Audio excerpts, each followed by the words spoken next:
Olá, benditos! Hoje nós vamos ver outros povos que estão na mira de Yahvé para serem julgados. Entre eles, os Amonitas e os Edomitas, que, embora fossem aparentados com o povo de Israel, também eram seus inimigos. Os detalhes desse relacionamento conflituoso e o seu castigo merecido você conhece agora aqui no canal Bendito.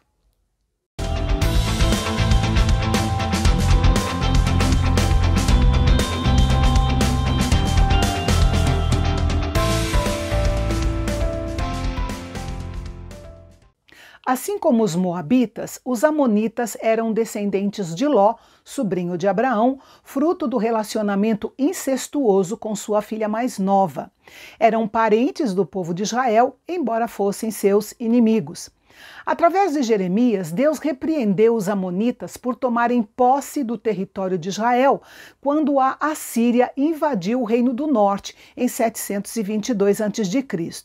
Em nome do seu deus, Milcom, eles tomaram o território de Gade e outras cidades, como se os israelitas nunca mais fossem voltar.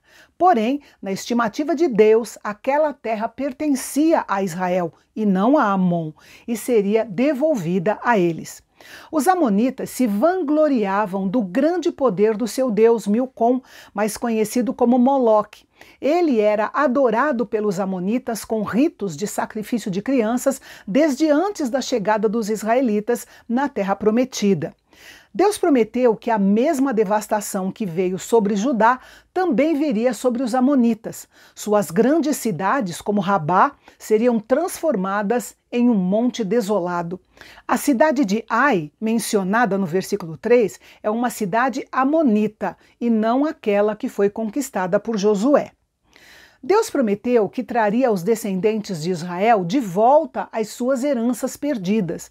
Como isso acontecerá, não está claro, pois historicamente isso ainda não ocorreu. Os babilônios conquistariam o território amonita, seu povo e seu deus Milcom, junto com seus sacerdotes e seus príncipes.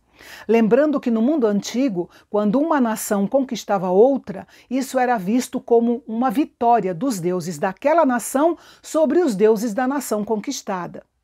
Os amonitas se orgulhavam de que seu vale fértil era protegido por montanhas por 3 lados, mas isso não impediria a invasão.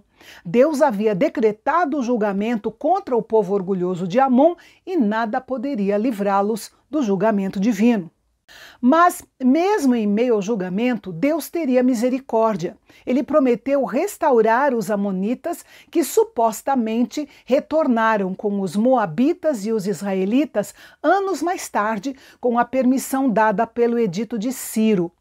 Essa promessa mostra que a misericórdia e o plano de Deus se estendem além de Israel, alcançando todas as nações da terra. A próxima nação a ser julgada por Yahvé seria Edom. Os edomitas eram descendentes de Esaú, filho de Isaque, irmão gêmeo de Jacó, ou Israel. O pecado capital de Edom foi seu orgulho, manifestado em seu ódio implacável e violento pelo povo de Israel. Quando Judá foi invadida por Nabucodonosor, Edom parece ter colaborado com os babilônios. A referência à sabedoria de Temã pode ser uma alusão literária satírica ao fato de que era o local de nascimento de Elifaz, o sábio conselheiro de Jó. A menção de Dedã refere-se a uma tribo que vivia no sul de Edom, conhecida por seu comércio. Jeremias avisa os seus moradores para fugir dos seus contatos habituais com Edom, para que não fossem surpreendidos com sua destruição. A calamidade ou ruína de Esaú, mencionada aqui, se refere ao sentimento de perda total de Esaú quando o seu direito de primogenitura foi dado a Jacó. Deus disse que os edomitas teriam o mesmo sentimento de perda total quando o juízo divino viesse sobre eles. Ao contrário da prática dos que colhiam uvas, que sempre deixavam cair algumas para os pobres, os inimigos de Edom não deixariam nada, tudo seria levado. Porém, mesmo com a devastação que viria, vemos aqui um lampejo de esperança para Edom. Deus convidou o seu remanescente, composto de órfãos e viúvas, a confiar nele. Edom teria de beber o cálice da ira divina por causa do seu orgulho e rebelião contra o Senhor. Bosra é mencionada porque era a capital de Edom na época de Jeremias. Ficava no meio do caminho entre Petra e o Mar Morto, e aqui representava todas as cidades edomitas. As fendas da rocha, referida aqui, mais tarde foi chamada de Sela ou Selá, cujo nome grego é Petra, a capital e principal fortaleza dos edomitas. Enfim, eles acreditavam estar tão altos e seguros quanto a águia, mas Deus prometeu derrubá-los de lá. Suas cidades se tornariam em ruínas.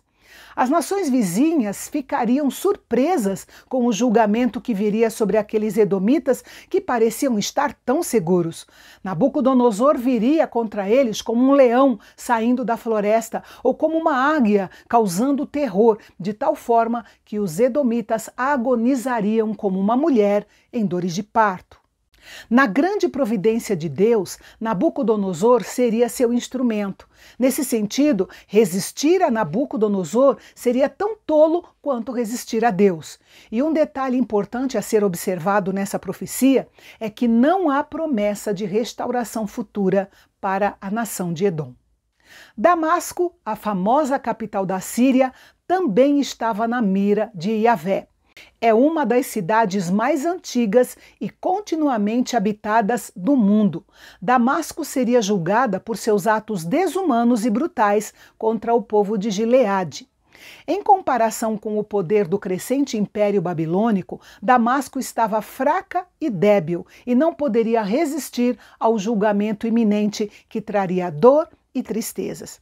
De certa forma, Deus honraria essa cidade antiga, até mesmo a chamando de Cidade da Alegria. Ele determinou que ela não ficaria deserta como as outras grandes cidades das nações vizinhas. No entanto, Damasco sofreria uma grande derrota. Até mesmo os palácios do rei Ben-Hadad seriam queimados, mas eles não seriam exilados da mesma maneira que Judá e as outras nações. O julgamento do Senhor também viria contra Quedar e Azor, duas nações árabes e nômades que viviam da criação de ovelhas e de camelos.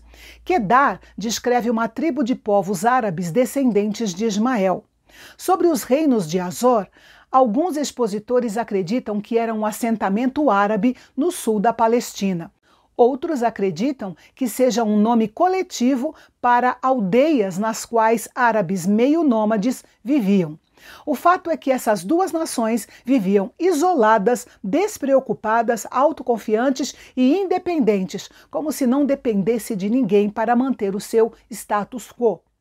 No plano de Deus, Nabucodonosor conquistaria Quedar e levaria tudo o que eles possuíam. O mesmo aconteceria com Azor, um povo rico, mas que seria conquistado, saqueado e deixado em desolação para sempre.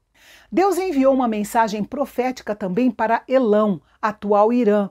Os elamitas eram um povo semita vizinho dos babilônios. Essa profecia foi falada por Jeremias durante o reinado de Zedequias.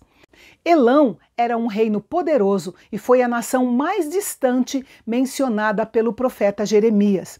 Eles viviam bem longe de Israel, mas não viviam fora da soberania de Deus. Tendo em vista que os soldados elamitas eram conhecidos por sua arte de manusear o arco e a flecha, Deus prometeu quebrar seus arcos. Isaías faz referência ao papel dos arqueiros eminentes de Elão na conquista de Jerusalém, quando eles serviram como aliados dos babilônios. Deus prometeu não apenas conquistar Elão, mas espalhar seus povos por todo o mundo. Quando uma nação era derrotada, o vitorioso colocava o trono do seu rei nas portas da cidade.